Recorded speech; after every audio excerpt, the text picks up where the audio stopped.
And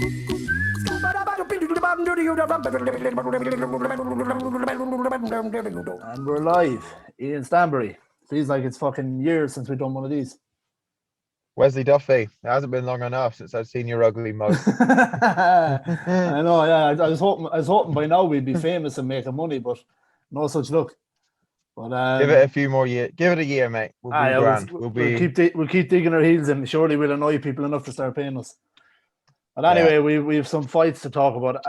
Just for people who might be confused watching, what we're doing this week again is we'll combine the Paddy and the Pommy podcast with the fight recap, and we'll probably just do that anytime you're gonna have a chat with me, Ian. That's the way we'll do it, because otherwise we're trying to split it into two. I think it's better with me and you just talk about the fights instead of me trying to break it into two. And then on weeks you're busy, I'll just recap the fights myself. But this week we'll run through them and we'll have a chat about them. But what fights did you see? Just Ferguson, literally just the standard casuals, Ferguson and Oliveira versus Chandler. There isn't like, there's one thing, because the night before the fights I didn't sleep super well, so I was kind of fucking sleepy watching them. But I fell asleep for the Jacare Souza and Andre Muniz fight. Now it's not a major, like, if out of any fight I wouldn't have been too pissed off had I missed it, but I rewatched it last night just to see was there anything I missed, because I'd heard that Jacare broke his arm. It's very rare that I watch MMA and I have to block my eyes and cringe and want to turn it off. The fucking sound. He got caught in an armbar, kind of an awkward armbar. The guy, he was winning the fight. Jacare Souza was winning the fight, and he's known to be they call him it's either the alligator or the crocodile in Portuguese, because he's a jiu-jitsu wizard, like. And this guy he's fighting is kind of an up-and-comer, but he caught him in an awkward armbar. And with the crowd there, the fucking sound of the bone breaking in his arm is sickening. You just hear this echoing snap. Surely wasn't as bad as that leg break the other day, though, was it? Man, the sound of this one, though, made me feel like I can watch the leg break. Something about the sound of this one, it didn't look as bad, because you see his arm kind of do a little pop, but you don't see what you saw with the leg break. The sound, man, genuinely, I felt a little sick after hearing it. You just see. I have to go. Sorry, you have to send me a link to that, because I'd like to actually compare it, because that leg break, I can't watch it. It's I think it's the worst leg break I've ever seen. It is, to be fair. That one visibly is worse, or visually is worse. Visually, it's just the when he for that one, when he takes a step back is where I kind of go, oh my god. But the sound of Jacare breaking his arm, I'll send you a link to it later. But the way the angle the TV shows it, because it's kind of awkward. The guy is underneath him. It's not a perfectly technical armbar, but it's an awkward kind of way he gets it. But you see, there's a guy. He's either a part of the media or a part of the team, and he's right by the cage. And when you hear the click, you see the guy kind of block his eyes. So like it's bad, but the sound, like Joe Rogan and the commentators didn't pick up on the sound, but when they watched the replay, DC took his headphones off. They knew exactly. Like, he said, I don't want to hear that. I can't hear that. It was fucking nasty. There's nothing. I'm like, with my job, I'm fine with blood and guts and all that. Breaks, not good with it at all. I'm no good with breaks at all. When you see fucking bones popping in the wrong fucking direction, I can't be taken. I don't know why. It's weird, because like I saw the leg break one, and again it's the step back that's worse for me than the leg break. But it's the sound of the Jacare's arm. I don't know why. Like, I literally was watching it last night, and you could hear. I knew it was coming. To be fair, I did. But then when I heard it, I was like, what the fuck? Because with a crowd, it's usually rare that you hear that, but it's a clean, loud, like, pop. Gonna say, could you imagine if like it was back to no crowds? How loud that would have been. It was insane. And I was so surprised the commentators didn't pick up on that. But it was sickening. He's an older guy too. So, but the funny thing is, actually, and I only remember this after, he's kind of famous he was in a jiu-jitsu match with one of the Gracies. I think it's Hajo Gracie, or one of the younger guys a long time ago, had his arm broken in the match. But he was winning on points. So he took his arm and he tucked it into the belt, and he finished the match and won. So like, that tells you, because I mean, even when he broke his arm, he kind of stood like the referee. When they hear a break or see a break, they'll stop it. But I mean, he didn't look like he was in any pain. You could see his arm was fucked up, like it was bad. But just tough dude, like, you know. But yeah, that was the fight I missed, and just for the recap and stuff, I had to rewatch it. But man, I was on the couch last night and I genuinely cringed so bad watching it. Yeah, do send me a link to that. I'd be interested just to compare my reaction to that and the leg break, because Yeah, to be fair, the leg break is worse to look at. But this one I reacted much more. I think it's that sound. It's when the sound echoes so bad, you're like, what the fuck? But going back to the crowd, how good is it to have a crowd back? You know what? The first night they were back, the last event when they were back, when they started booing and shit like that, I was like, fuck, I know now why I didn't miss the crowd. But then when the fighters are walking out and you see them getting pumped, it is way better, man. It's way better to see them back. But funny enough, it is a sport that could survive without crowds. Like if you see football had the crowds back a little bit. Football needs the crowd badly. It's different. Yeah, I agree. I actually didn't mind the boxing without a crowd. Obviously, it's when Canelo and Saunders fought in front of 73,000. Yeah, it's different level, but you could watch it and enjoy it. And like hearing the impact, especially at heavyweight, hearing the impact of the punches was brilliant. Yeah, literally, you could feel the force yourself. So, but then at the same time, when you see, like we'll get on to him later, when you see like Oliveira win the belt, I mean, if he did that without a crowd, it's not the same. Oh no, you know, it's that celebration they get to enjoy. You know, I don't think I've ever seen such joy in a fighter winning something in my life. Like, yeah, and to be honest, I didn't expect him to win it. We'll get on to it because I'm going to get ahead of myself. But like, there's just one other. We'll spend most of our time talking about those two fights, but there's one other thing I wanted you to look at. Again, the whole card was a nice card. It was a good card. The fight of the night for me was the opening fight on the main card, which was Edson Barboza and Shane Burgos, which, if you were to predict, most people knew this was going to be the fight of the night anyway. Like Edson Barboza, as always, he's he's a veteran, isn't he? Yeah, and he's probably probably the best kicker in the UFC, if not the best, one of the best.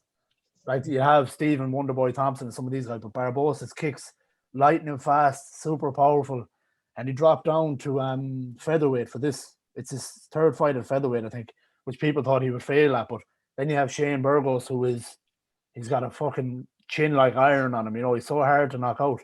But which I wanted to ask you, which happened in this fight, which is very weird, in the third round, they were landing pretty clean shots on each other, but Barboza was steps ahead for most of the fight, especially with his kicks. But he lands a really heavy right hook, and Shane Burgos takes it on the chin, and he's fine. But like 10 to 15 seconds later, he's knocked out. His body fades. That's what I wanted to ask you. Have you ever seen that in boxing? Like to explain, I'll send you the link after this, but to explain it to you, he takes the shot clean. He's standing in front of Barboza, but then all of a sudden you just see him kind of, everything slows and he falls. But when he falls, he's out. He's out. Maybe not 10, 15 seconds, but probably maybe 4 to 7 seconds. But that is a long time to literally be. It had to be at least, like in my time, it could be slightly off, but it had to be 10 seconds, at least 10 seconds. That's mad. It was crazy. Like the fact. Did he look conscious, or was it literally just like it just hit him? If you get what I mean, it's like when he took the shot, it was very slow. Like he took the shot clean, and even the commentators reacted like, "Oh," but that was fine straight away after. But he stood, body was fully up, he was wide awake, but it's like then the brain slowly shut off. I've never seen that happen, and it was that's not. I rewatched that again last night just to see. Sometimes you get a dip, and what I was looking at was Dana White, because Dana White was obviously outside the cage. But Dana was in a panic when he saw it happening because he thought there was something like really bad wrong. You see him jumping up and he's looking, even as Barbosa's celebrating, he's looking at Shane Burgos, he's pulling out his phone, so he's probably talking to the medical team. Like people were definitely worried, and the crowd didn't really know what actually happened. But it's not that he, had he took that shot and then maybe took another little shot, I'd understand. But he took nothing afterwards, and it knocked him out 10 seconds later. Never seen that before. I definitely send both of them because I've never seen. I actually want to see that more than the bloody leg Yeah, arm oh break. To be man, honest, you'll see it.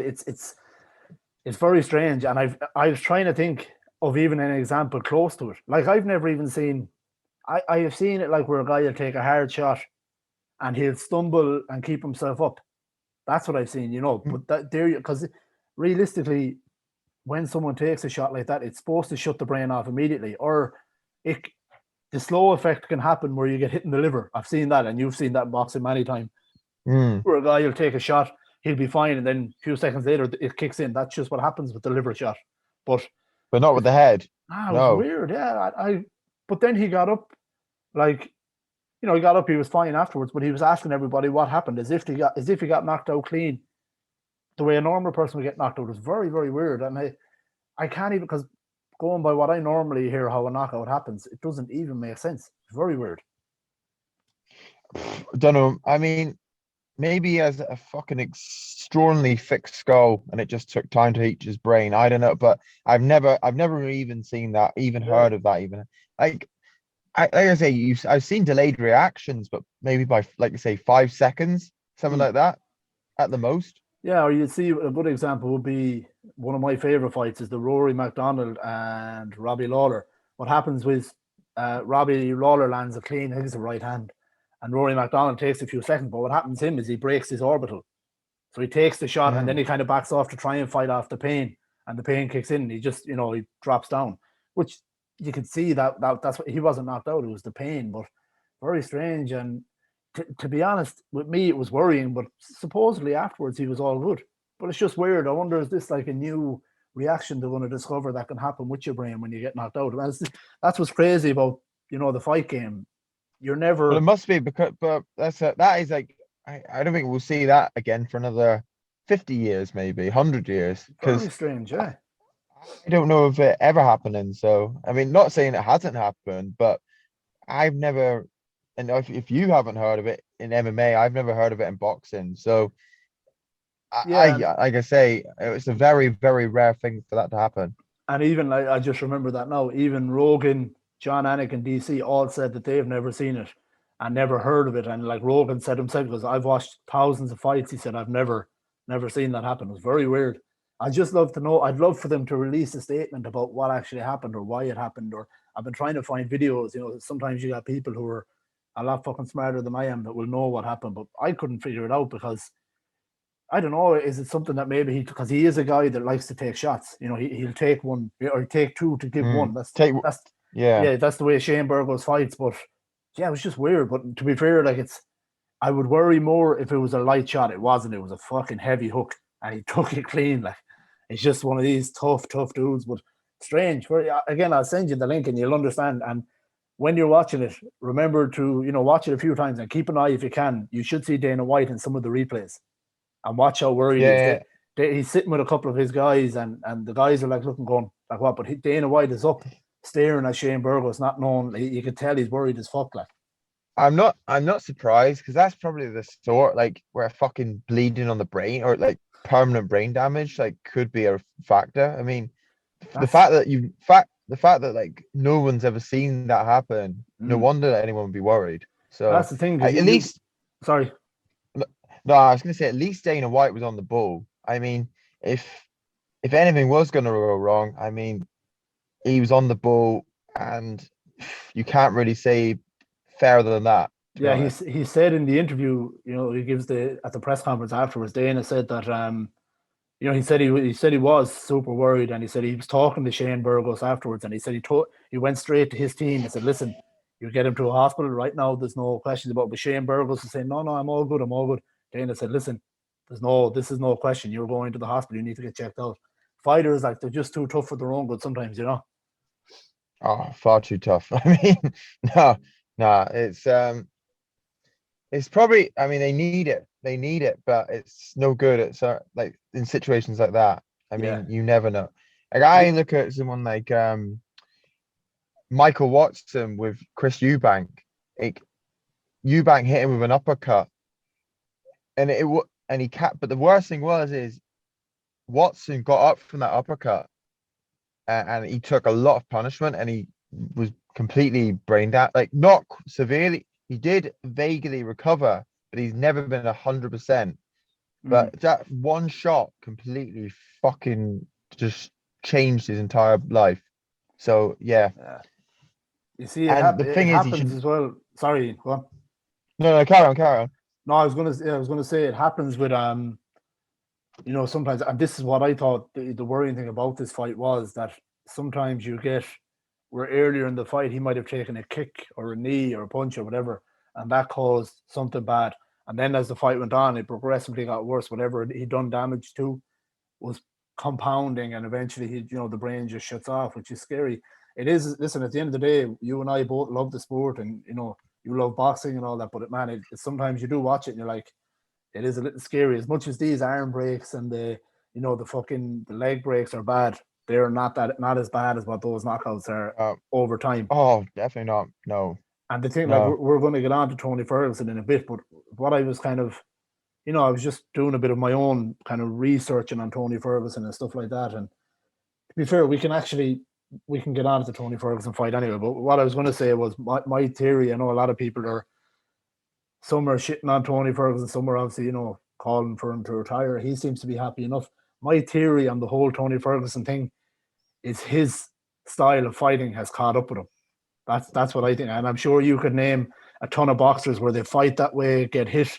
Eventually, in my opinion, that's not a style that can lead you to, or the way I'm trying to say it is, sorry, like these name any fucking technically good or very stylistic doesn't get hit. Mayweather, for example, he's a guy. Mayweather, yeah, He decides his career. Normally, guys like him will decide when his career is done. With a guy like Tony Ferguson, he doesn't. His career is going to decide for him when you're no. done, and I think that's what has happened. Ferguson is such a it's a tragedy to see him. Like he was, what was he, 12 fights undefeated? Like everyone was saying, if anyone's going to beat Khabib, it's this man.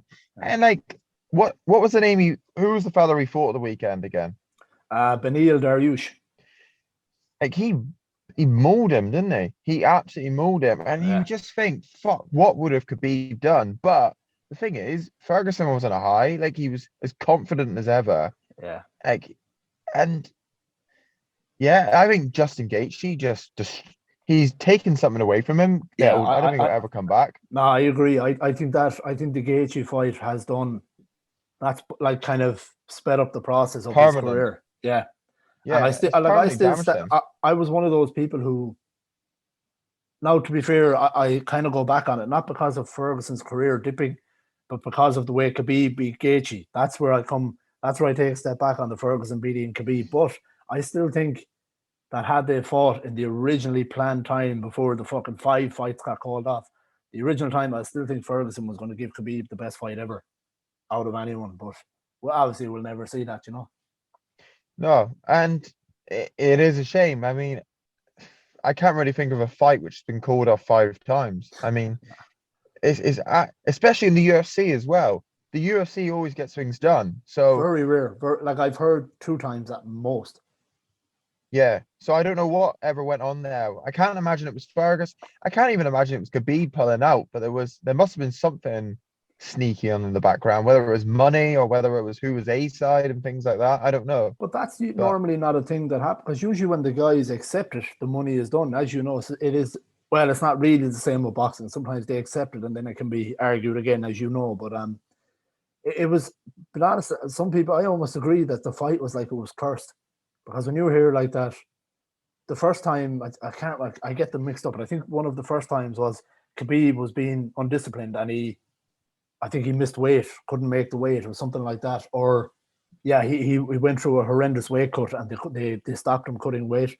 But where it got a little weird was when then there was some injuries on either side. But then when it got weird was when Tony Ferguson was doing an interview for Fox and he trips over a fucking camera wire and blows out his knee.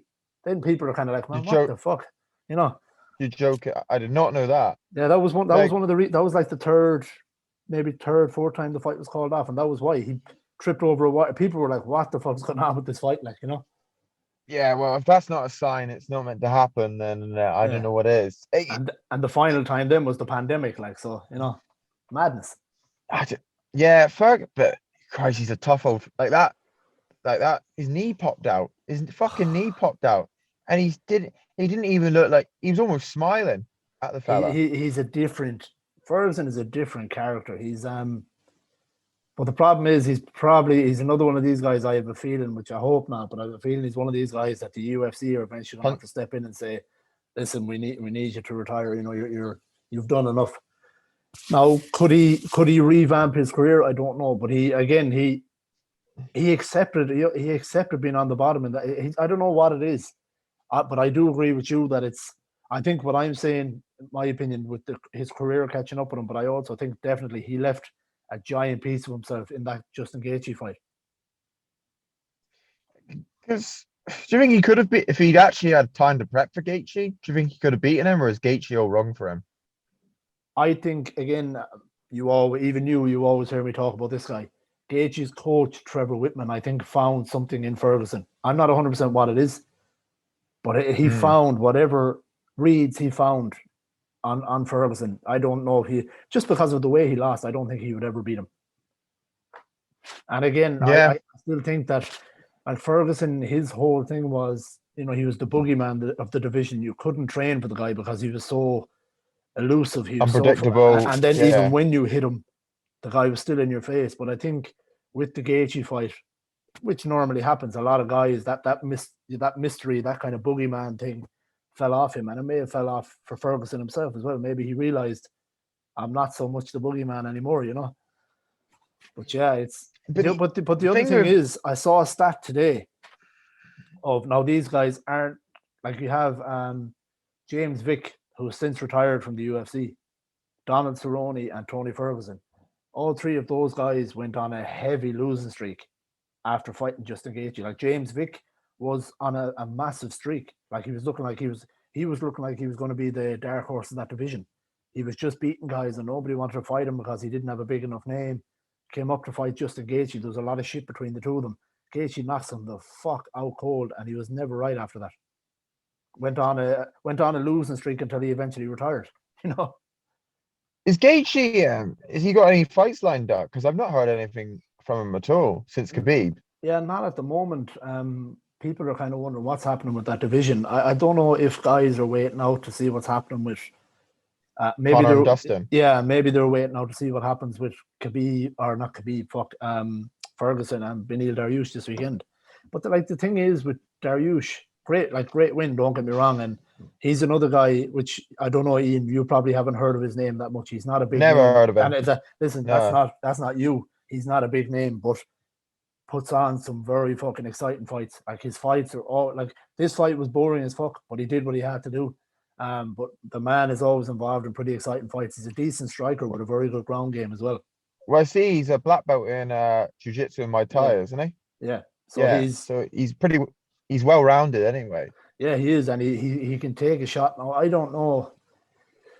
My opinion, he's a long way off. I know he is beating Tony Ferguson. That's going to do a lot for him, but there's a lot of guys up there whose shots he's not going to because even Ferguson, who is a tough dude, Ferguson is not necessarily he's not a knockout puncher. Exactly. No, he's a point. I'd say he's more of a point scorer, isn't he? Just he has that Diaz thing about him where he breaks you down and he uses cardio and he just keeps in your face and great ground game. And now it's almost worse what he does because he chips away at your body over fucking 3 rounds or 5 rounds, rather than you see guys at the end of fights with Ferguson, like their body is just like a fucking, like they've been to your fucking butchers, that's the way it looks. But it's one of those things that, I wonder if Beneil Dariush is going to be able to go up and take some of the shots. But again, that lightweight division is fucking stacked, man. Stacked. I can't. What's there about 6 people that could be champion? And even some guys you forget about. Like I was trying to think of who could be the next fight for Dariush, and someone suggested Dariush versus Dan Hooker, which I fucking love that fight. That's a fight I would love to see. Hooker is. He's a bit like the Joseph Parker of UFC, of that weight division. He's just thereabout. He's going to be a solid test for everybody. Yeah. So you can't underestimate it. It'd be a good fight. Like the fella who fought Ferguson, I've got to say, I never heard of him, but I was like, fair play. Like, where's this Yeah. fella come from?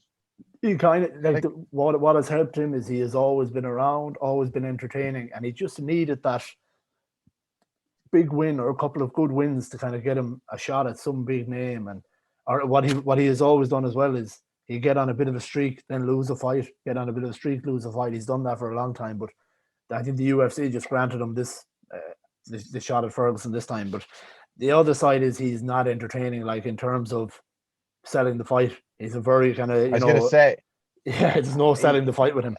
Because like coming into the fight, he was calling out God and all that. I mean, that's not what we want, really, is it? Like, let's face it. I mean, but it's a shame. Like, it is a shame because that it is like that. It should be just about the fighting, but I mean, I don't want us to ever mention this fucker's name again, but like Jake Paul is just, I mean, he's everywhere. He's absolutely everywhere, and he's an absolute cunt, but you've got to say fair play to him because he's making he's mugging off the world. Yeah. He's to be honest, I was going to bring him up to you anyway to talk about while you brought him up, we may as well talk about it. Obviously, you've seen the press conference, yeah? Well, fair play to him. That he's just I mean, fuck, he's just an idiot. But I kind of quite like the fella in a weird way. He's just I can't say anything more than fair play to him because that's it. He's making a mockery out of the world. And what was it? Ben Askren, 1.8 million pay-per-views. Like, yeah, the only thing is, which is what I'm hearing on some of the people, they reckon you got to be careful what you hear in terms of what Triller put out, because apparently Triller are very good at lying about their numbers. So, and yeah, apparently a lot of people they say no, they have said that it was massively illegally streamed, because they're hunting a lot of illegal streamers and stuff like that. So I think if they put them numbers in, then maybe the numbers aren't bad. But apparently Triller are known to kind of add a few little extra numbers on, a few million onto a few zeros onto the yeah. But thing is, like, I don't know what the pay-per-view price was in America. It's probably what, $50, maybe? Yeah, probably something like that. Yeah. Let's say it was 1 million. Let's say it was 1 million pay-per-views. That's still a fuck ton of money, isn't it? It's fucking massive, man. It's look 50. I 50. I watched a bit of that. Sorry, but I watched a little bit of that press conference, and before any of this shit happened with Jake, to be honest, I thought it was fucking horrendous. It was so boring. It was so not even scripted, but it was like Floyd didn't look like he wanted to be there at all. Logan looked like he was trying to trying to annoy Floyd. And then I didn't even see this part, but apparently they untied his laces, and then when they were taking the hat, it's like I watch it, but at the same time, if that had anything to do with MMA, I would be fucking fuming. I would be fuming if it had anything to do with MMA. It's not a boxing match. It's just not. It's just it's a sideshow piece. Yeah. I don't know what Floyd's doing. I really don't. He's not, let's say, ruin his legacy, but he's not doing it any favors anyway. Before that press conference, I was kind of thinking, listen, fair play to him. Floyd has gone out, he's making his money. But yeah, that press conference kind of made me feel, I don't know, it felt weird. I don't know how to even put it into words. It was not enjoyable whatsoever. Like, even if you look at the Conor and Floyd press conference, they were brilliant. Now, they did like the 4 big fucking press tours, and to be honest, by the third one, I'd had enough of it. But the first 1 or 2, like, it's brilliant. Yeah, I think they went to Canada. Is it Vancouver? Excellent. I think Vancouver, it was in Vancouver or something. It was excellent. Yeah. No, it was Toronto. I think it was Toronto. It may have been Toronto, I think. I know they went to London, obviously 2 spots in America, I think, and then somewhere in Vancouver. But even in Canada, even on Floyd's side, he was brilliant throughout it as well, because he was throwing good insults to McGregor as much as McGregor was throwing them back. But this one was just, I don't know, it was weird. I didn't like it at all. Didn't. There's a big difference. There's a big difference between Logan Paul and Conor McGregor. Yeah, that's it. Like Jake Paul got pretty fucked up by. Some people are saying it was Floyd's sidemen, the henchmen. Bodyguard. But others are saying there's videos of Floyd fucking him up as well. Well, I don't know exactly, but I heard his henchmen held fucking Jake Paul, and Floyd literally battered him. So they held him back, and then they battered him. I mean, Floyd Mayweather is one of those powerful men in sport. Yeah. Like, you don't do that to him. Simple as that. No, but that's it. Like, Like, and I think that's what because if you see the video afterwards, I remember like, when someone try, if you've ever seen when we were younger and, you get into your first fight or one of your mates is into the first and they try and play it off like, oh, that was fun, but they're shitting it. That's exactly how Jake Paul looked. He played it off like, oh, that was, but you could see he got fucked up. Like his mouth was bleeding. Fucking right he did. I mean, people can't say, "Oh, Floyd's." That's what they're there for. They're there to protect Floyd, and they're trying to earn their money. So if you put your fucking hands on him, they're going to make sure that they're getting the check. They're going to earn their keep. Like Have you seen that there's obviously like memes about Floyd, and he's got what, like 8 bodyguards around him, and you can't even see him. Like it's mad. Like he's a hard, like, let's face it, he's a professional boxer and he's got 8 henchmen around him at all times. Like it's quite sad, to be honest, but it is. But at the same time, I mean, I used to wonder that too. But like, I mean, he's not a like. Well, he's not a liked man. Yeah, it's pretty split down the middle, like, and you would have some asshole out there who try and test him, like, oh, even if they got knocked out. So you can understand why too, but the size of his fucking henchmen, like I remember when him and McGregor were having the shit over him back on stage, and all his boys jumped up. Now, if they fought McGregor's team, they'd have got fucked up because all of those boys are pro fighters, I fucking. But, go on, yeah. There's just I remember I remember that time they all they're big boys, but McGregor had like, fucking, I can't even think the name. Dylan Dennis. Yeah, Dylan Dennis. Yeah, God, I can't think the name of the guy they keep calling the GOAT. Artem Lobov. Yeah. He was there. Like, I mean, them boys would have fucked up his team. It was funny. That even boy, like he is so bad, isn't it? He is so bad. But like his fight against, does he fight even UFC anymore? Like, what is he? Last time I checked, he was. I can't remember where he's gone. He's gone to one of the other. I don't think it's Bellator. I think he might have gone to. Oh no, he was in bare knuckle for a while. I know he fought Malignaggi. Yeah, and he fought Knight, Jason Knight, I think is his name. Is a great fight as well. I like Lobov he's not a great scrapper, but he's not a great technical. But he's a scrapper. Guy. He's a scrapper. He's not a technical fighter. Yeah, I used to love watching him, and I used to love like his interviews and stuff like that. He was a fun character, but like by no means are you going to see the man as world champion. Whatever happened, the Russian hammer. Because he kind of started the whole Khabib Conor feud, didn't he? What was that even over? Didn't he say that Conor would beat him or something stupid like that? Something like that. It wasn't even necessarily that bad, but it's just a different thing with the Russians, and because Lobov is Russian, half Irish, Khabib took that as like, you should be on my side, you're disrespecting, Russians. I can't remember what exactly Lobov said, but it wasn't that bad. It was whether he tweeted it or whether he said it in an interview or something, but it was basically just how, basically warning Khabib, like saying Conor's going to fuck you up or something like that. But Khabib's a different animal, man. Different animal. I think thing is though, I think in that fight, Conor could have hit him with anything, and Khabib would have not. It just wouldn't have done anything. He was so focused in that fight. Like, whatever Conor threw, nothing would have phased him. I wish McGregor had taken it more serious, because he was definitely, like, I know it's easy for a fighter to say afterwards, "Oh, I wasn't taking it serious," or "I was partying a lot," but after he came out with that, it did look like that's what he was at, because even, as I said, and I'm a McGregor fan, I always have been, but even in the build-up to that fight, there was nothing enjoyable about it. The whole, me and you have said this a few times, but just the whole build-up to it, there was too much hate in it. There was too much, like, McGregor was supposed to be kind of that low-key character, that kind of jester where he picks at you and he annoys you, but then when it got dark, you're kind of like, okay, this is a little different. This is not McGregor. This is not that normal thing that he usually has. When you say he was drinking, like, what, 2 days up until the fight?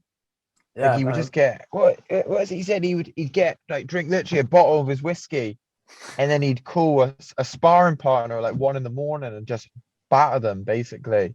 Yeah, but there was no Sorry, go on. No, there was no consistency. It was literally, he'd get on the bottle, he'd knock somebody out, he said, in sparring, and then he'd be off for a day or so. Like there was no consistency. It was literally all out, and then a couple days break instead of like a consistency throughout it, the whole thing. Yeah, and even like that's what John Kavanagh was saying. That was like every time he fought a sparring partner and did well, he had to celebrate, which he said he used to never do before.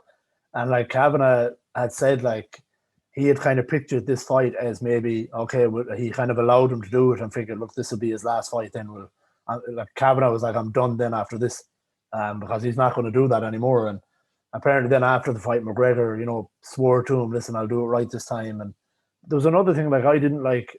It was when he was training for Cowboy, I think, and he trained hard and he was, he was in shape and all that. But I remember when he was training in the gym, he had a DJ there, which for me, I'm kind of like, why? Like, you know what I mean? I don't see the sense. What does a DJ do for you other than that you get to show people I have my own DJ? For me, it's a distraction. Like, would you really? It was a real Floyd thing to do. You know what I mean?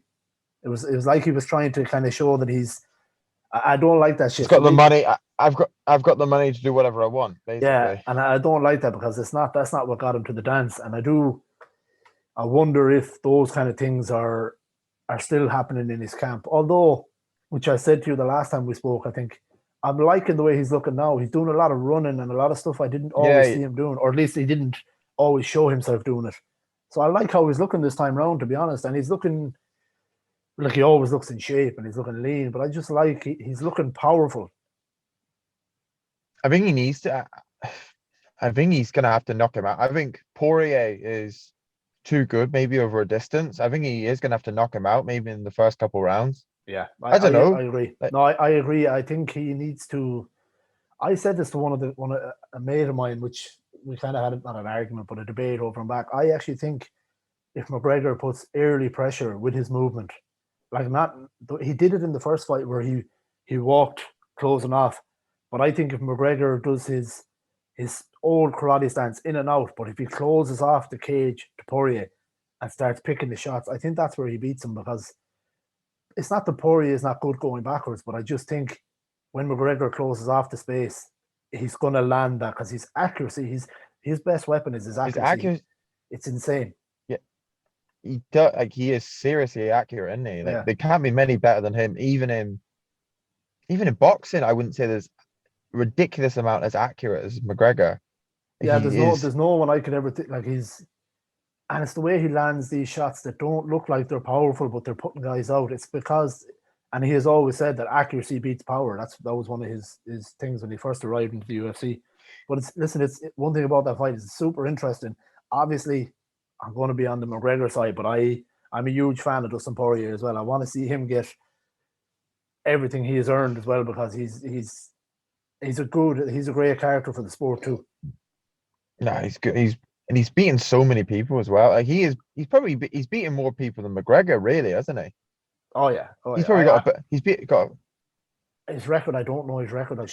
I can't even pull it up now. But he's been around the block. Like he's beaten Holloway, Eddie Alvarez. He's beaten Gaethje. He's beaten Dan Hooker. Barboza. Is he beaten? He has beaten Barboza, I believe, when he was at lightweight. Beaten a lot McGregor, of guys. Yeah. I mean, he beat Anthony Pettis, who's another legend of the sport, not in the UFC anymore, like, but big fucking names, man. Very big names when you consider. Sorry, it's probably the best resume. It's probably the best resume, really, in the lightweight division, isn't it? Yeah, it would be. But actually, probably by a long shot. I'm trying to think now. Yeah, it's absolutely. Yeah, he by right is your, especially if he beats McGregor, he is by right your lightweight champion. And to be honest, even if he loses to McGregor, he by right should be losing the belt. That's not to take it away from the other two boys, but Dustin Poirier has earned that shot. He wanted the money fight, and he was fucking right too. How did that fight? How was Chandler and Oliveira for the belt, and McGregor and you see? A Poirier lot of people were kind of complaining and saying, "Oh, it's bullshit." Not because of not because of Charles Oliveira, but because of Chandler. People were saying, "Oh, this is bullshit. It's only his second fight." But what they don't realize is that Poirier was offered that fight. He turned it down. He was offered either that or McGregor. He said, "Fuck no." He said, "I want the McGregor fight." He came out straight up and said, "It's for my legacy." He said, "That's a better fight for me." he doesn't actually want to. He said himself he doesn't actually want to fight Chandler or Oliveira. He said it's not. So it's not even Oliveira. about just the belt. He said he just feels that as a legacy, so McGregor's a better fight. It's a bigger fight. It's a bigger name, which he's right. Like, you know, And not to mention a big fat paycheck as well. big fat fucking paycheck. You can be sure of that. And it like this time round, Poirier will get. He won't get paid what McGregor's getting paid because nobody ever gets paid what No, he's getting paid. But Poirier will get a big one this time because obviously he can say, he "Well, beat him listen, last. Yeah. yeah, I won the last fight, so you can't just ignore me." What do you Like, reckon he would get? But what would you reckon he'd be getting? Because I don't know what, like a couple million maybe plus pay-per-view. yeah, something. To be honest, with me, I'm not 100% either because you never really know with the UFC. But I would say you would look at maybe McGregor getting your 10 million maybe. yeah, like after all, maybe 10 million. Then you'll see Poirier maybe after all 3 to 5. 4. Yeah, three to Yeah. five ish, yeah, something like that, which is massive money for Poirier, you know. And Yeah, like, and definitely. he's not a McGregor or Mayweather like that. He'd be a guy who'd be smart with his money. He's not looking for that fucking lavish lifestyle or anything like that. But I mean that He, like that he's just he's just a class. He's just a good bloke, and Poirier. He's yeah, unreal fighter, top bloke. Like yeah, he's a bit like an Anthony Smith of lightweight. He yeah, just the nicest guy in the just world. a likable character. It's like it's almost hard. Like the only time I ever was when he first fought McGregor. That was the only time, but it was because I didn't really know who he was at that time. But ever since, I've been a fan of him. And a bit like Max Holloway as well. Just great characters for the Oh, sport, and they're the kind of characters you want guys, you know, kids looking up to when they're growing up watching the sport. But it makes what happens next even after that fight. Like if Poirier wins, I would imagine he gets a shot at the title. But I makes me wonder. I'm sure he will want to fight for the title because he's never held that title. He's had the interim title, but I mean, when you go through 3 fights with Conor McGregor, you can only really step down after that, you know. So I pretty don't know. much. Like, The only yeah, like, you if he loses, like he could fight like Gaethje again or something like that. Or Nate Diaz, something like that. I bet Gaethje a fight rematch of Gaethje would be because they both lost and like against big names. And then let's say whoever wins that, it restarts their career straight away. So yeah, I just don't know. I don't know what Gaethje wants to do because obviously, I don't know. I'm not sure. Is he waiting out or has he just not been offered a fight? But I mean, I'm sure Gaethje is looking for one of your, you know, either title shot or one of your fucking maybe. I think him and Chandler would be a great fight. I would love to see that fight. I was actually thinking that, yeah, I'd back Gaethje. Like I think he would beat both of them quite handily. Not handily, but I think Oliveira would be more difficult for him. Yeah, for me, I do think because I'll tell you why. Before the fight of the weekend, I wasn't sure. And I know it's easy to say, oh, because he got knocked out, but it's not because it's because Chandler took a couple of heavy leg kicks at the start of that fight, and one of them knocked him off his feet, the first one. And I can tell you that Oliveira does not kick like Gaethje kicks. Gaethje, which he's actually, I don't think he gets credited enough for how hard his leg kicks are. He's got nasty leg kicks, and what he can do is he can kick you from the weirdest angles. It's like I don't know, is he got fucking super flexible hips? But I've seen him where he'll be in the clinch and he'll throw a leg kick from the clinch, which is fucking hard to do. And he can do it like, and he will chew up those legs. And especially a guy like Chandler who is explosive off his legs and he kind of has his front leg bent a little bit out there. I think that's where Gaethje could beat him. And plus, both of them can strike, both of them can wrestle. I think it'd be a great fight. What is Chandler? What is he? Is he a striker? Is he a bit of everything more than anything? You could say mostly his biggest part of his game is his wrestling, but he can crack as well. Yeah, he's got a good foot, but Hmm. mostly I was wrestling gonna and say striking. he looks powerful. He's not tall, but he's stocky, isn't Yeah, he? He powerful dude, man. He's just explosive. Right? If you ever see on his Instagram, he's always putting up videos of him and Usman wrestling. They're teammates. all right. Man, it's a fucking like it looks like a swimming pool they're in because they've probably been wrestling for 3 hours and just sweat everywhere. And it just over like one never gets the better of the other. Like one will get on top, he'll scramble, get the next guy. Now, obviously, Usman is that bit bigger, so it helps him a bit. But Chandler is just scrambly, just so hard to hold down. It's But Oliveira looked like he was beating him in the wrestling. I thought. See, the thing with Oliveira is he is nasty jiu-jitsu. So his wrestling wouldn't be as good.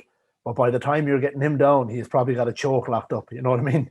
He's just Right. very dangerous. But I thought, to be honest, when when Chandler first hurt Oliveira at the start of the fight and he got into his guard, I was like, man, get the fuck out and stand up. Because you don't want to do that. You don't want to go into Chandler or to Oliveira's guard because he's lethal at locking up submissions.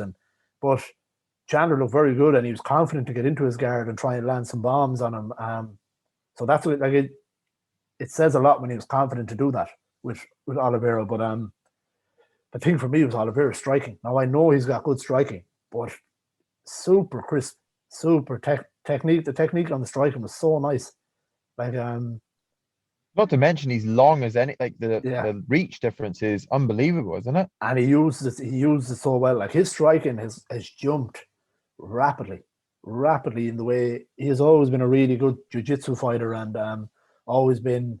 One thing that he has lacked is sometimes he can show a little lack of heart or not necessarily discipline, but sometimes it's like it's not that he necessarily gives up, but it's like he just the fight dies in him sometimes. You've seen it happen in fights, but he showed in this one when he got hurt early that maybe that has changed now, or obviously because of the title fight he wasn't willing to give up so easy. But that like I must have watched it 100 times, and I had my brother on the phone. The two of us were dissecting it, but that check left hook he threw to catch Chandler on the chin was fucking sweet. Feet planted, lovely technique with turning the hips, so nice. Now I know some guys had said that Chandler, the mistake he made was he tried to landed a shot and he kind of stayed there too long. But I mean, still the technique of Oliveira's shot was crisp and clean. And this is for a guy who's not supposed to be a striker. It's fucking sweet. I didn't realize how many fights he's had in the UFC. He's been in it for a good while. Yeah, long time. And he's only what is he 30? He's only like 31. He's just 30 or 31, yeah. Yeah, he's in his prime, so I mean, fair play to him. I watched his fight against Ferguson because like probably most, it's the first time I've really ever heard of him because he was fighting Ferguson. And I looked at his resume.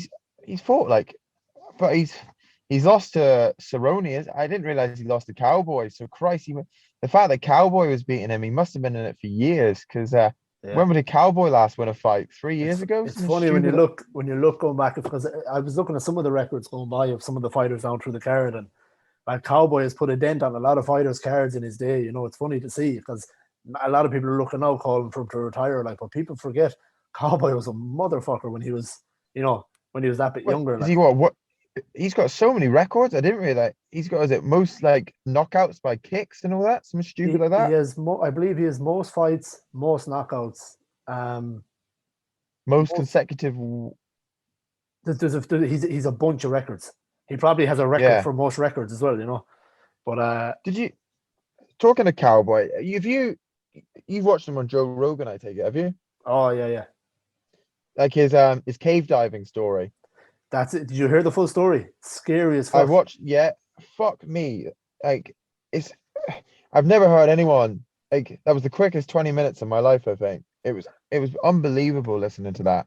I've said that to a few people, like even friends of mine and family. I was like, if you want, because I don't fucking dive, I don't swim or anything like that. But something I don't know. He explains the story so well. I remember listening to it, like, man, this is fucking spooky. The way he's explaining how I'd have to go back and re-listen to it. But I remember afterwards, I was like, that is fucking scary, It's put me off cave diving for life. That's for sure. Yeah, no, if I'm not wrong, he was telling about because he had his wife down there or his partner, didn't he? And he had to. No, what was it? His wife. He went with some fella who he'd never done diving with, and she said it was something like she had a bad feeling about it or something. And he said, "I'll be home. I always come home." And he very nearly didn't. And what did he have? He said maybe 50 minutes of oxygen left in his tank. He was trying to find the light in the cave. That's what it was. Now I remember. That's what it was. The crack in the cave, and then he couldn't get out because the crack was too small. But he said he was crawling along the rooftop or something. I don't. I couldn't work out what he meant, but I mean, Yeah, yeah, no, I remember the part that got me was he kept saying that he was just swimming in the dark and he couldn't. He'd find an area that he thought was a way out, waste like two or yeah. 3 minutes, and realize fuck no, and have to go back again. I was like, man, what a if like imagine there's people that probably have gone out that way. What a horrible way to go, like. But he said he was trying to. It got to a point. He had like an hour's worth left of oxygen, and he was actually trying to work out the best way for him to die. Like, can you imagine planning your own death? He's Like, a fucking madman. He's an absolute madman. Like he talked about he was on I don't know which he's been on Rogan a few times, but I remember he was talking about it one of the times he was on. Him and Rogan were having a few Budweisers, and Cerrone at that time anyway was sponsored by Budweiser, but he said that that they kept trying to censor him, like Budweiser were always like, listen, you need to stop this or we're not going to go with you, and he was always like, well, then don't go with me. But they realized the value in him, like, but him and Rogan were laughing over back as Cerrone would talk about insulting some celebrity or talk about fighting on the street, and Rogan would be laughing like, "Oh, that's it now. The guys in Budweiser are going to be going crazy." But like back then, he was talking about like Joe Rogan was asking him kind of about his fighting and stuff like that, and he said, "To be honest, Joe, he said I'm praying that when I go out here to my car, somebody tries to start some shit." He's just always looking for a fight. He's a fucking madman. But he's again. where's it?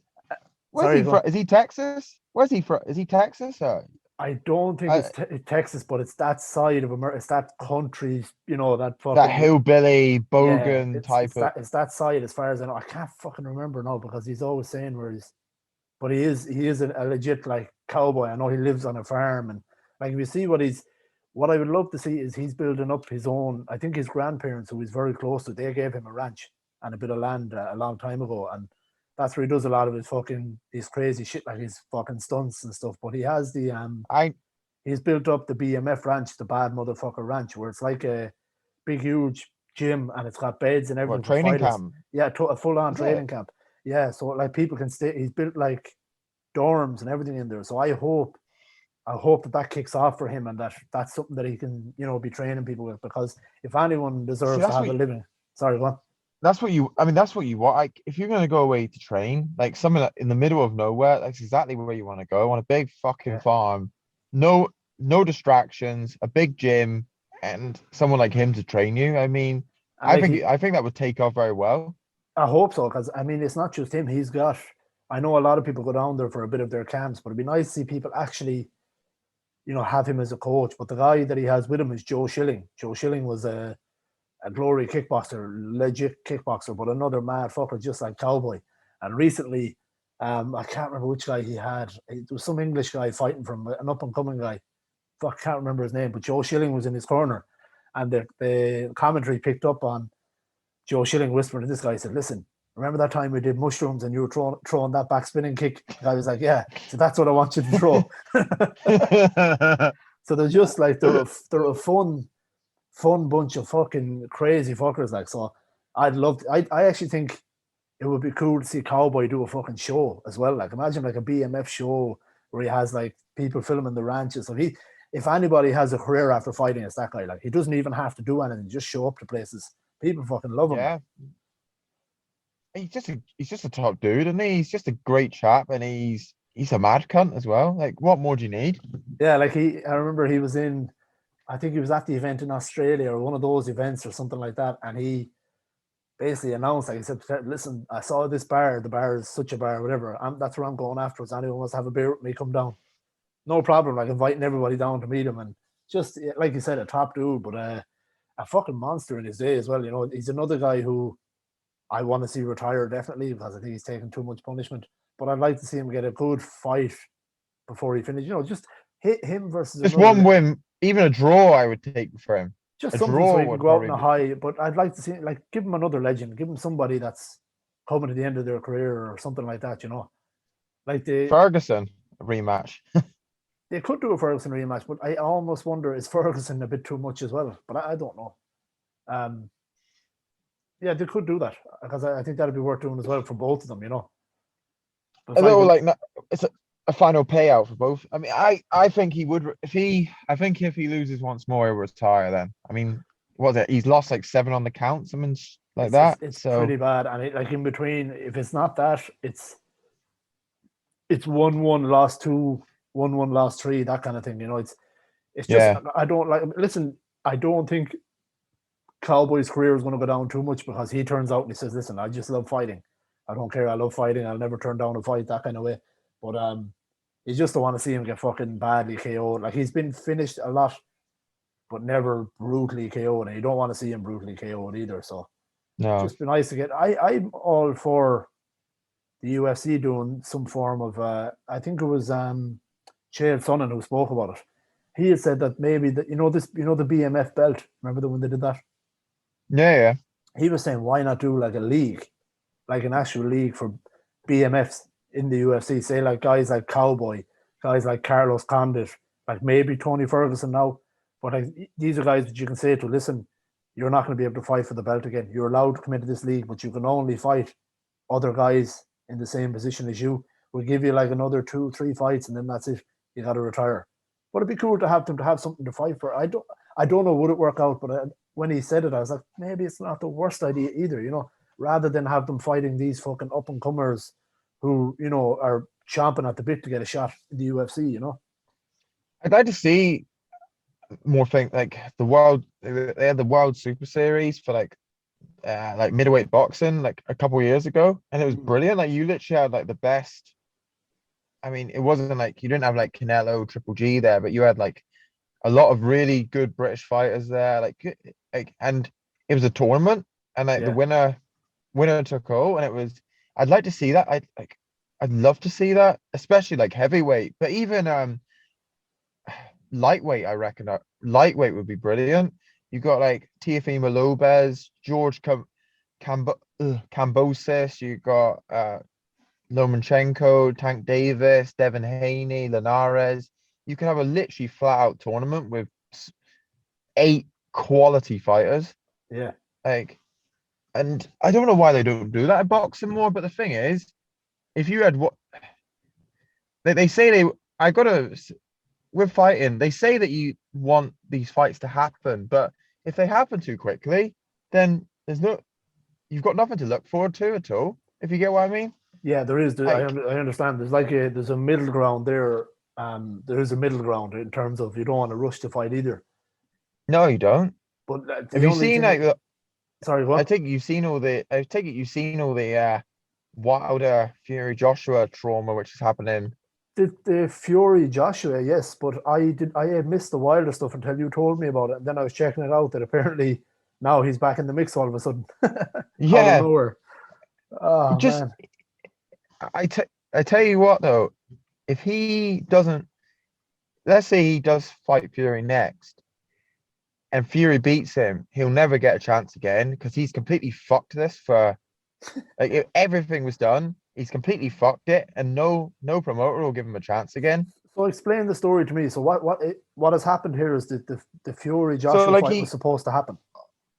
yeah, because obviously Wilder was contracted to fight Fury again, wasn't he? But obviously Bob Arum claims that the time in which it had to be done had run out. If you get what Yeah, yeah. so Fury was no longer under contract to fight him because it Hmm. had like been over a year. So obviously they're trying to get and then right, so that and then Eddie Hearn, and it seemed like to be honest, Eddie Hearn seems like he has done 90% of all the work. He's the one who's got the location, Mm, like sorted out the money and all that. Like yeah. so it seems he has done the majority of the work.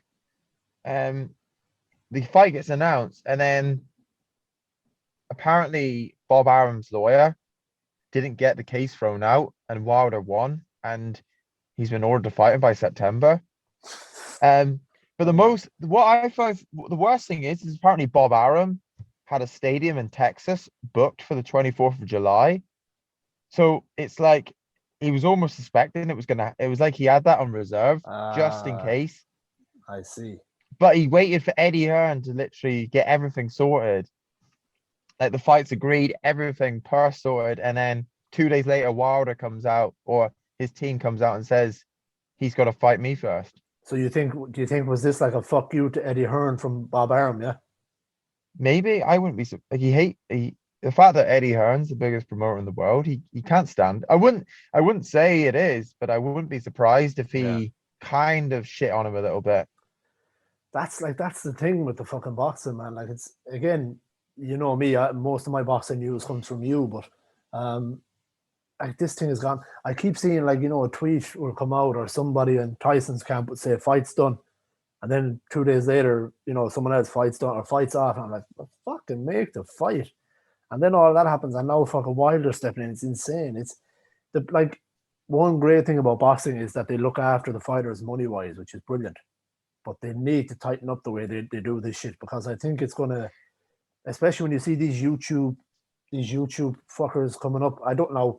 Don't get me wrong. I do not by any means think that Jake Paul and them are gonna start taking over boxing or anything. But I'm just saying. I think it's a straight. It's a time. It's an odd time in boxing now where they're gonna have to start straightening things out a little bit because I'm even hearing a lot of boxing fans that are kind of a little pissed off at the way things have been going the last while as well. Obviously, because this is shining a bad light on it with Jake Paul and all of them as well. Yeah, definitely. Just too many promoters. But there's only really three big promoters in the world, really. And thing is, Eddie Hearn's ahead of them all now. Like he's top dog. Like he's got the zone in America. I know he's leaving Sky, but he's got Matchroom in Yeah, the UK. And he's got the two biggest fighters in the world in Canelo and Josh, or the ones at least the highest grossing fighters. yeah, And he's just ahead of the game. I think Bob Arum especially, like Bob Arum's like he's been promoting since like 1950, some stuff like that. Like he promoted Jack Dempsey, who's like a legendary old fighter. I think yeah. I'm pretty sure. Like he promoted Ali and all Fucking hell. that. So he's Muhammad Ali's promoter. So he's been around. He knows what he's talking about, and he's got this young pup in Eddie Hearn just taking over like nothing. Yeah, But I say with Wilder, if he, it's funny. I'd give him absolutely no. I don't give him much chance now. But if the fight had happened last year, like it was meant to happen, I'd have given him no chance. But I give him maybe like a 10% chance. yeah, No, maybe 20% chance. He's had time to just sort of recover, and he's got a new trainer now. He seems to be a bit more slicker. Like it's only on the pads. Like anybody yeah. can look good on the pads, but yeah, I've got to. And now Joshua, it looks like Joshua's going to have to fight Alexander Usyk as his mandatory. So something's going to happen. There's going to be a slip up. That's what I was just going to say. It's kind of got it's going to have that feel now to where somebody's going to have an off day, and you're going to see that fucking fight fall through. And man, it's bad Yeah, because no, it what just what will probably happen there? Like as if I would imagine. I don't know if you agree, but let's say Fury wins and Fury wins and Joshua slips up. Like Fury's not going to wait around. He's probably going to because I don't know if there's much more he really wants to do other than fight Joshua. the only person I would like him to see is he's got to fight Josh.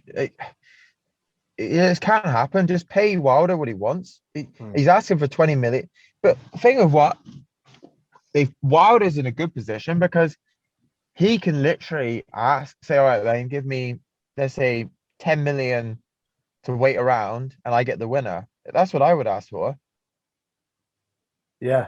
Let's So say, like, because I thought that's where I got confused. I thought that's what originally happened. That Wilder said, so that I'll step back. I don't want that fight yet, but I get the winner. I think that's what they wanted people to think, but apparently not. But that's what I would have done. Like, he's in a great position, get a nice little 10 million check, and then you got the guaranteed winner. Like, and let's say I don't think Joshua will. Let's say Joshua wins. He's got a far better chance of beating Joshua than he has Fury. Yeah, So exactly. he And could be onto an even bigger winner. I would imagine, like, how long has it been since Wilder fought? Fuck, it's a while actually, That isn't it? Fury fight. So February 2020, Yes, a year yeah, and a half nearly. it's a year and a half. But I mean, Yeah, I suppose it's a long fucking time actually to be out. But at the same time, if you're getting 10 million to do fucking nothing, why not take it? You know, it would make sense. Give him let him have a warm-up fight. Yeah. Just go and fight somebody, I don't know, like Charles Martin or something like that. Just go and Just fucking let him decapitate some poor fucker, yeah. well, yeah, do because but thing is, if he doesn't beat no one will ever give him another chance because he's completely fucked it up for all of them. It's not just one promoter, it's two or three promoters he's fucking this up for. So Yeah, he would have broken all his eggshells completely. that's mad. And like, don't be surprised. Like, we'll probably hear now in the next couple of weeks that he has taken a deal and he's willing to step aside and the fight's back on. Yeah, You know, it yeah. wouldn't No, he surprise me will. because I would I'm sure. imagine somebody is fighting to do that with him. You know. Yeah. Well, somebody suggested this, which I thought was not, is basically Joshua and Fury. They fight because he doesn't have to fight him until September, and their fights in August. Is basically those two fight, and then whoever wins vacates the WBC, and then Wilder can fight. I think it's Dylan White for the vacant WBC, and then if he wins, then he can fight whoever for undisputed, something like that. Well, That's what I. that's not bad because then even if Wilder loses, I mean, you still get a fun fight with Dylan White. Yeah. So but he's never going to take that because White could beat him. Like it's a risky fight for him. It's a Yeah. risky fight for both. So he's never going to take that. But I thought that was quite a good. Because the thing is, they both get. Let's say Joshua Fury fight. Even if one of them vacates the belt, at least we get an undisputed for the whole of about a week. Anyway, so Fuck yeah, it's madness, man. It's boxing is crazy, but it's just again it needs to happen because as you see, like everything. I know Canelo fought a few weeks ago. That to be fair, that was a pretty big fight, but um, everything that's filling up the news for a casual guy like me, anyway, on the boxing end is all the Paul brothers, you know, because yeah. Well, we're not mentioning them again. no, that's it. Because we kicked off here. Yeah. But no, Yeah. as long as it happens. But I got go on, sorry. whereas I got literally 2 minutes and then I have to go in. That's all.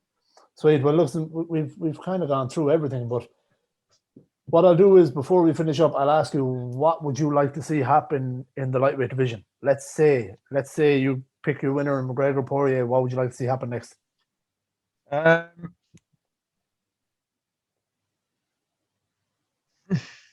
I'd like McGregor to win, obviously. I'd like Gaethje to fight Oliveira, and then the winner of that fight's McGregor, something like that. Mm. That's what I'd like Yes. to see. I'd love to see Gaethje and McGregor would be. It wouldn't go past 2 rounds, I don't think, but No, somebody's getting fucked up. yeah. Somebody's getting fucked So up. But you know, I was just thinking now, even asking you that question. If McGregor beats Poirier, I don't even know is he going to fucking wait around to fight. He'd probably go up to fucking welterweight and look for Diaz. 170, yeah, Yeah. probably. I just thinking that now because I know he could have a crack at the title again at lightweight, but I mean, does he want to fight Charles Oliveira? Because that's not going to sell.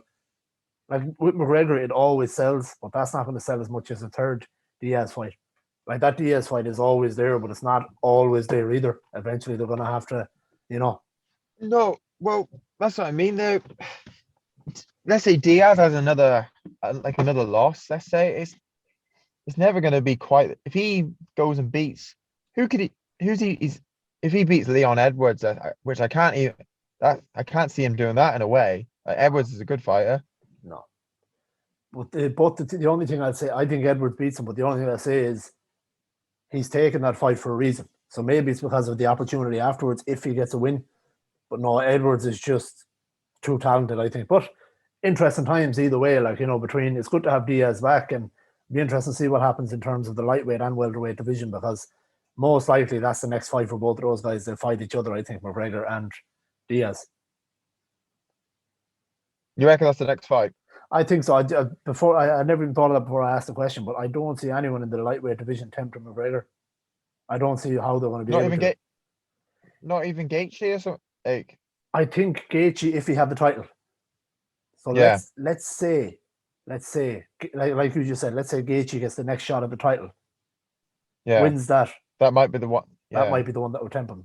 Something like that. But I don't see even a Michael Chandler. I don't even see him tempting McGregor. I just don't. I don't. But you never know. Like, you fucking never know with McGregor. You never know. No, he'll probably retire after He'll this. probably retire. Exactly. He'll probably come out with another fucking. He's top of the Forbes list now. The man does not need to fight at all anymore. Like, so. Was it 180 million this year already? 180 million this year, and he predicted it talking to Ronaldo a few years back. Like, the one thing about the man is everything he touches seems to turn into fucking money. Lucky fucker. That's for fucking sure. Just as you're heading into work. Right. Anyway, Yeah. Ian, I'll leave you to it. Good to talk to you as always, and I will enjoy work, and I'll speak to you soon. And you, sir, have a good one. Nice one. Take it easy.